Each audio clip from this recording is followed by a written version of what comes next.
So hello everyone, welcome to my another new vlog. অনেক দিন বাদে আবার ভ্লগ করছি।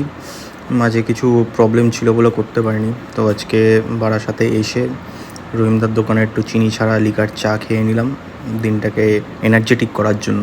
তো করে তারপর বারাসাতে আইডিয়াল নার্সিংহোমে চলে এসেছিলাম। এখানে একটা পেডিয়াট্রিক ডক্টর মিট ছিল। তো আর আজকে ওয়েদারটা বেশ একটা মেঘলা মেঘলা সুন্দর ওয়েদার।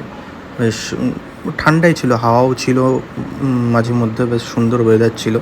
তারপর ওখান থেকে কল করে এখন চলে এসেছি মধ্যমগ্রামে। একটা ফিজিশিয়ান কল ছিল, ডক্টর মিট ছিল, ফিজিশিয়ান ডক্টর। তো সেই ডক্টরটা এখন মিট করব। এখনও ডক্টর আসেননি। পেশেন্টরা কেউ কেউ এসেছিলেন, এখনও ডক্টর আসেননি।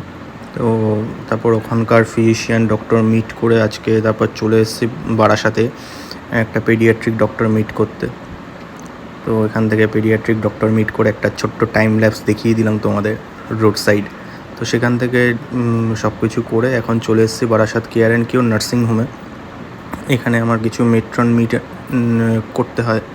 তো মেট্রন মিট ছিল, মেট্রন মিট আপ করে নিয়ে এখন এবার বেরিয়ে পড়েছি বাড়ির উদ্দেশ্যে। আর বেরোতে বেরোতেই বারাসাতের দিকে মুষলধারে বৃষ্টি শুরু বিকেলে। মানে যেখানে এখন মেঘ হচ্ছে সেখানেই বৃষ্টি হচ্ছে, মানে কিছু আর বলার নেই। ওয়েদার নিয়ে এখন কিচ্ছু বলার নেই। ওয়েদারের এখন মুড সুইং হয়ে যাচ্ছে। কেয়া কেয়া দেখনা পড়েগা। তো বলতে বলতে এখন গুমার এদিকে পুরো ওয়েদার শুকনো, আকাশটাও খুব সুন্দর লাগছে, হালকা মানে সূর্যের আভাটা দেখা যাচ্ছে। তো অলমোস্ট আজকের দিনটা মোটামুটি ভালোই কাটলো।